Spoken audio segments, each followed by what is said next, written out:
What if the world around you isn't real in the way that you think it is? What if what you see around you, the people, the circumstances, the results, isn't reality at all, but a custom projection rendered by your own mind? Because that's exactly what's happening. You don't actually see reality, you translate it. Your beliefs, your focus, your identity, they are the software, and reality is just the output. And here's where it gets interesting. While neuroscience explains how we do this, how the brain converts frequencies and signals into form, spirituality explains why it matters. It tells us that we're not the body interpreting the signals. We are the consciousness observing the interpretation, the projector, the chooser, the creator. This means that what you see in the world is not the full truth. It's simply only one version of infinite possibilities that are available.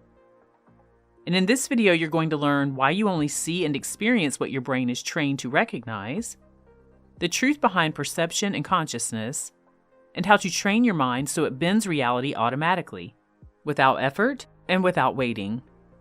Because once you understand how reality truly works and how it's formed in the mind, you can stop chasing it and start directing it. Most people assume that they're walking around taking in a complete, accurate picture of reality. But the truth is, you're only seeing a tiny fraction of what's actually available. The brain receives over 11 million bits of information per second through your senses. But your conscious mind can only process about 40 of those bits. So what happens to the rest? Your brain filters it out. It deletes what it thinks isn't relevant. It distorts things that don't match your current belief systems. And it generalizes patterns that feel familiar, even if they're not true.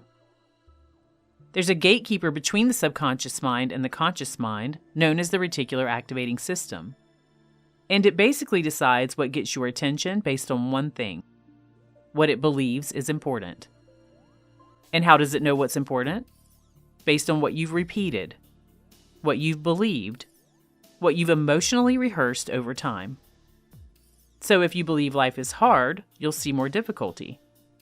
If you believe people can't be trusted, you'll notice the betrayals.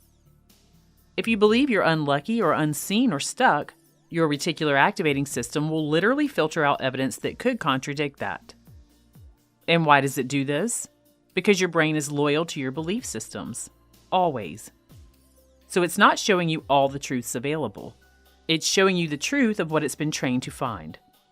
And that training comes from your beliefs, your focus, and your emotional history.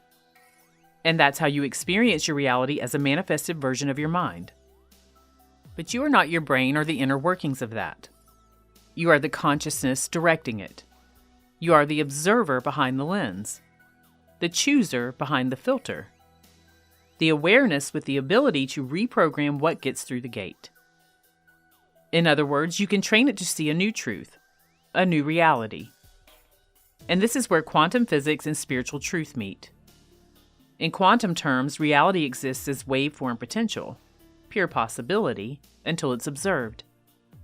And when observation is combined with intention and emotion, that potential collapses into form, into the version of reality that you recognize as your life. So while the brain acts like a translator, consciousness is the selector. It picks the frequency.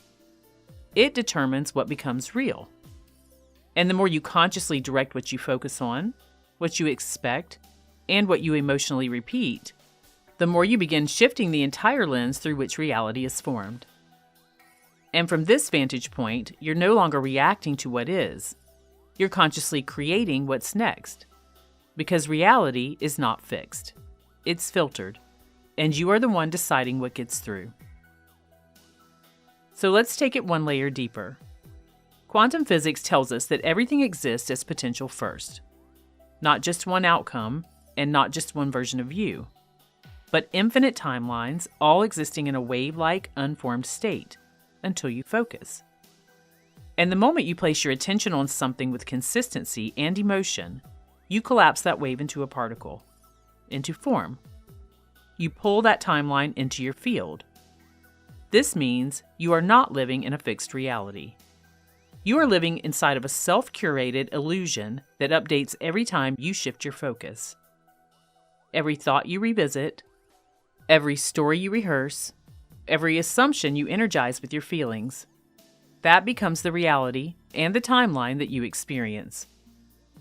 So when people say, stay on your timeline, what they're really saying is, stay loyal to your vision. Stay emotionally committed to the outcome that you've chosen. Because if you shift your focus, you shift your reality. And the more stabilized your focus becomes, the more momentum that timeline gathers. It becomes your default, your norm, your physical experience. Now, if you've watched my videos on the God state, you'll know what I'm about to say. The God state is the level of consciousness where you learn to stop chasing what's wanted and start commanding it with certainty as your experience of reality. You don't just focus on the outcome, you become the one who knows it's already done, and allow the unseen energies of the universe to work in your favor. It's what's referred to as identity level creation, the kind of state where timelines align to you, because you are no longer signaling doubt, delay, or separation. If you want to go deeper into that level of creation, be sure to watch my video about it after this one. There's a card popping up on the screen now that will help you understand this better. Now that you understand how focus selects timelines, let's talk about how to stabilize it. Because this is where many people often lose their connection to the new reality. They visualize a few times, they set the intention, they even feel aligned for a day or two, but then life throws something off. They get distracted by what they don't want, they start reacting to what's still playing out from their past energy, and then without realizing it, they reinforce the timeline that they've already been on, rather than shifting to a new one. So here's how you shift into the timeline that you're choosing and stay locked into it. Number 1, you must decide with certainty. This seems subtle, but it's actually very powerful. I hear from people all of the time how they hoped or wished their new reality would show up. But the ones who shift timelines fast decide with certainty that it's already done. They claim it and walk forward as if life is now responding to that claim. This act of internal certainty, of energetic closure on the old and validation of the new, is the beginning of real momentum. Number 2, keep acting like it's already real. Your body, your tone of voice, your posture, your thoughts should reflect the version of you who's already living in the outcome. You must become someone new to experience something new. When you do this, you're telling your subconscious mind and your nervous system, this is who I am now. This is the reality that we're loyal to. I live it as my experience. And the subconscious mind, which is deeply habit-based, will begin to conform. It will update the signals it sends to the quantum field. And the world around you will begin to reflect that. It will open your perceptual field to all of the new possible ways that this reality can and will become manifest for you. Number 3 is to stop rehearsing the old timeline. You must be ruthless with this. Don't talk about how hard it's been. Don't repeat stories of being stuck, overlooked, or unsupported. Those are instructions to your perceptual system to find more of the same. Instead, begin to rehearse the new timeline and the new story until it becomes natural. In other words, tell better feeling stories. Speak about how wonderful your life is.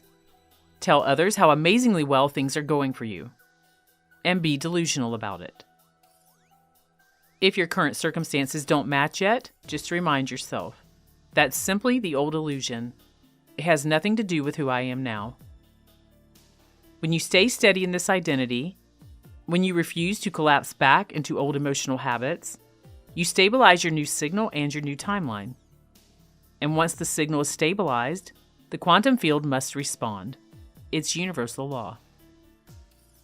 And number 4 is to train your perception to expect evidence. Once you've stopped feeling the old timeline, your job isn't to wait for signs or look for proof, but to anticipate alignment, to expect it. Your brain's reticular activating system filters what you notice based on what it thinks matters to you. So when you begin to expect evidence of your new timeline, it will start highlighting the matching people, signs, synchronicities, gut feelings, and shifts. To do this effectively, begin to take your everyday experiences and label them as evidence. Even something small like an unexpected compliment or a moment of ease can be your new evidence if you're looking through the lens of alignment. So tell yourself, here is my evidence that my new timeline is forming around me. Instead of thinking, is it working yet, or where's the proof, you'll start thinking, of course it's working. I'm on the path already, because you are. And the more you do this, the more you will train your brain to believe you're on that path and to seek out and create more instances of everything lining up for you. In other words, your perception will begin confirming it automatically. Just remember that you don't need to keep fixing what you've already chosen to change. You're no longer at the mercy of what shows up. You are the signal, and reality is the echo. And the echo always returns what the signal demands. So let the outer world recalibrate to you, rather than calibrating to it, because that's how true creation works, from the inside out.